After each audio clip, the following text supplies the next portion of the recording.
Hello সবাইকে, একটি সুন্দর দিনের শুভেচ্ছা। এটা আসলে লাস্ট কোনো এক শুক্রবারে করা হয়েছিল আমার। আর নরমালি আমি এত সকালে ঘুম থেকে উঠি না, তখন হয়তোবা 7:30-8টা এমন বাজে। আমার সকাল একটু দেরি করে শুরু হয়, একটু না অনেক বেশি। তো যাই হোক, এটা আর কি শুক্রবার দিন সকালে আমার বাইরে যাওয়ার কথা ছিল কোনো একটা কারণে। কারণটা একটু পরে আপনাদের বলবো। তারপর আমি বের হয়ে গিয়েছিলাম। আসলে খুলনা সিটি বর্তমানে অনেক বেশি জ্যাম থাকে, অনেক বেশি ট্রাফিক থাকে।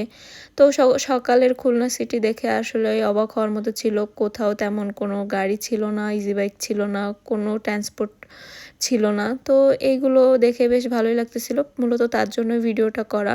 আর যে কাজে এসেছি এটাই সেই কাজ।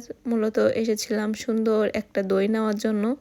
এই যে সেই দই নিয়ে এখন বাসায় যাচ্ছি। আর আমার জানা ছিল না যে শুক্রবারে গল্লামারীতে অনেক বড় করে আর কি বাজার বসে।